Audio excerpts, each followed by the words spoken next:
Guys iPhone users को specially battery health anxiety हो जाती है। बार बार अपने फ़ोन की बैटरी हेल्थ चेक करना या बैटरी हेल्थ थोड़ी सी ड्रॉप हो जाए तो यूट्यूब के कमेंट सेक्शन में चले आना या फिर सीधे सर्विस सेंटर भाग जाना। ये बैटरी हेल्थ एंजाइटी के कुछ सिम्टम्स होते हैं। इस वीडियो को देखने के बाद आपको ऐसी कोई भी एंजाइटी नहीं होगी, क्योंकि मैं आपको बताने वाला हूँ कुछ ऐसे टिप्स एंड ट्रिक्स जिनको आप इनकॉर्पोरेट करते हैं अपने डेली रूटीन में अपने फ़ोन के साथ, तो बहुत लंबे समय तक आपके फ़ोन की बैटरी हेल्थ 100% पे बनी रहेगी। सबसे पहले, कौन सा चार्जर आप यूज़ करते हैं अपने आईफोन को चार्ज करने के लिए?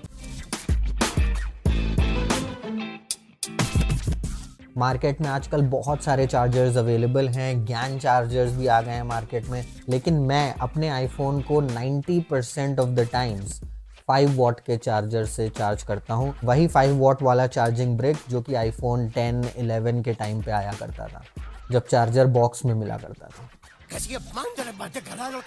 जितना ज़्यादा टाइम आपको आपके फ़ोन को चार्ज करने में लगेगा, 5 वॉट के चार्जर से ऑब्वियसली आपको ज़्यादा टाइम लगेगा अपने आईफोन को चार्ज करने में, लेकिन वो ज़्यादा टाइम जो आप इन्वेस्ट कर रहे हैं अपने फ़ोन को चार्ज करने में, उसकी वजह से बहुत ही मिनिमल हीट जनरेट होगी चार्जिंग के टाइम पर। और यही हीट सबसे बड़ी दुश्मन है बैटरी हेल्थ की। जितना ज़्यादा आपका फ़ोन गर्म होगा या आप जितना ज़्यादा किसी गर्म एनवायरनमेंट में रहते हैं जहाँ पे टेम्परेचर 40-45 डिग्री सेल्सियस पहुँच जाता है, समर्स के दिनों में बहुत जल्दी बैटरी हेल्थ ड्रॉप होने के केसेस सामने आते हैं, बिकॉज हीट सबसे बड़ा दुश्मन है बैटरी का। लेकिन इसका मतलब ये नहीं है गाइस कि बैटरी हेल्थ प्रिजर्व करने के चक्कर में आप हमेशा अपने फ़ोन को 5 वॉट के चार्जर से ही चार्ज करते रहें। आपके आईफोन में अगर फास्ट चार्जिंग दी गई है तो किसी रीज़न की वजह से ही दी गई है। You should go ahead and make use of that, but not always. तो जब मुझे अपने फ़ोन को फास्ट चार्ज करना होता है तो या तो मैं अपने 20 वॉट के चार्जर से करता हूँ या फिर मैकबुक के चार्जर से।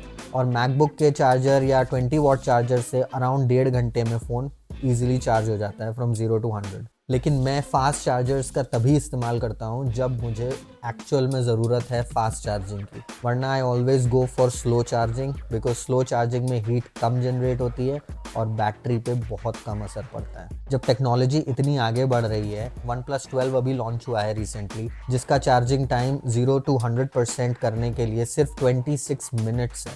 अब 26 मिनट्स में सोचिए कितनी हीट जनरेट होती होगी। लेकिन OnePlus ने ऐसे कुछ एडवांसमेंट्स करे हैं अपने फ़ोन में जो कि हीट डिसिपेशन में बहुत ज़्यादा मदद करते हैं, जैसे कि उन्होंने अभी तक का सबसे बड़ा कूलिंग सिस्टम बनाया है फ़ोन के अंदर।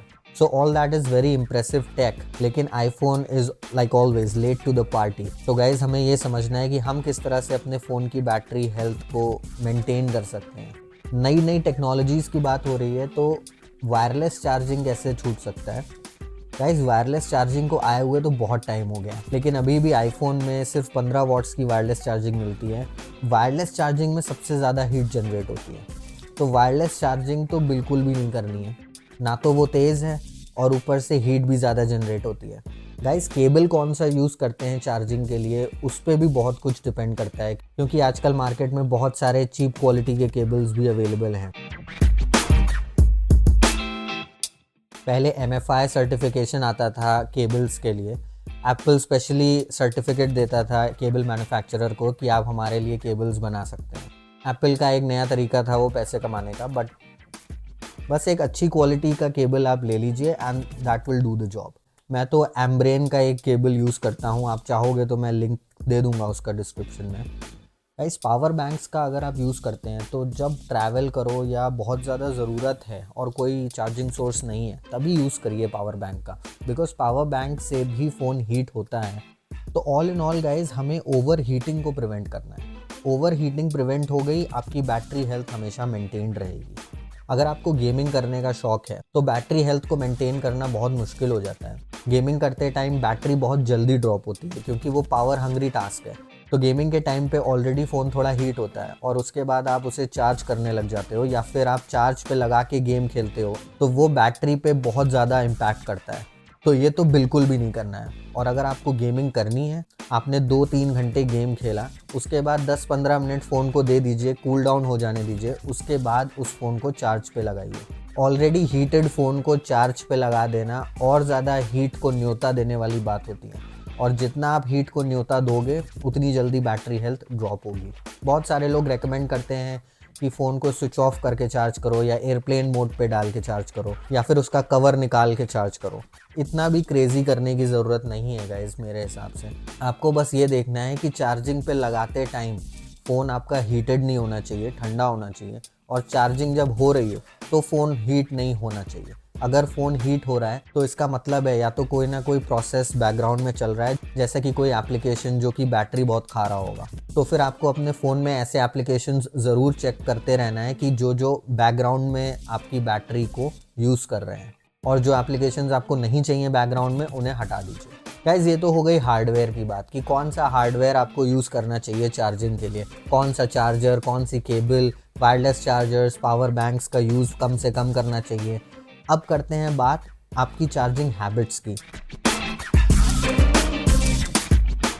आईफोन 15 में एक रेवोल्यूशनरी फीचर आया है जो कि चार्जिंग को 80% पे होते ही स्टॉप कर देता है। इस फीचर को प्रीवियस सीरीज़ के आईफोन्स में भी डालना चाहिए था एप्पल को, बट एप्पल बीइंग एप्पल, इसके लिए आप शॉर्टकट यूज़ कर सकते हैं गाइस, जो कि 80% पे चार्ज होते ही आपको एक नोटिफिकेशन या एक बीप साउंड दे देगा। 20% से 80% का चार्जिंग रेंज बहुत ही बढ़िया होता है गाइस आपके फ़ोन की बैटरी हेल्थ के लिए। आपको पूरा अपने फ़ोन को कभी भी ड्रेन नहीं कर देना है। जो इंट्रो में मैंने आपको फ़ोन दिखाया था जिसकी 76% बैटरी हेल्थ थी, वो मेरे एक फैमिली मेम्बर का आईफोन है, और उस फ़ोन पे गेमिंग वगैरह कुछ भी नहीं होती है। इट्स एन आईफोन SE 2, लेकिन तब भी उसका बैटरी हेल्थ 76% है। वो इसलिए है क्योंकि चार्जिंग प्रैक्टिसेस अच्छी नहीं रही हैं उस फ़ोन के साथ। जनरली उस फ़ोन को चार्ज पे तभी लगाया जाता है जब वो 2-3% या 5% बैटरी पे हो। वो आपको बिल्कुल भी नहीं करना है अपने आईफोन के साथ भी, या फिर कोई भी बैटरी ऑपरेटेड गैजेट आपके पास है, लैपटॉप है, आईपैड है, या इवन आपकी स्मार्ट वॉच है। 20-80% के चार्जिंग रेंज में ही आपको रहना है, उसी में आपको अपने फ़ोन को यूज़ करना है। 25-30% बैटरी रह जाए आप उसे चार्जिंग पे लगा दीजिए, और 80% 85% हो जाए आप उसे निकाल लीजिए। गाइस, ऑल इन ऑल इस वीडियो का सिर्फ एक ही मतलब है, आपको ओवर हीटिंग से बचना है। जितना ज़्यादा फ़ोन आपका हीट करेगा उतना ज़्यादा जल्दी बैटरी हेल्थ आपकी ड्रॉप होगी, और बैटरी हेल्थ मेंटेन करने का एक लौता रामबाण इलाज यही है कि आप अपने फ़ोन को ओवर हीट करने से बचाएं। इसका मतलब ये नहीं है कि आप पावर हंग्री टास्क करना छोड़ देंगे, जैसे गेम खेलना छोड़ देंगे या वीडियो बनाना छोड़ देंगे। बस अपने फ़ोन को थोड़ा सा कूल डाउन होने के लिए टाइम दे दीजिए, and the battery health will be maintained for a long time. उम्मीद करता हूँ गाइज आपको वीडियो पसंद आया होगा। ऐसे ही इन्फॉर्मेटिव वीडियोस और देखने हैं, please do consider subscribing to my channel guys. Thank you very much for watching, and I will see you in the next one.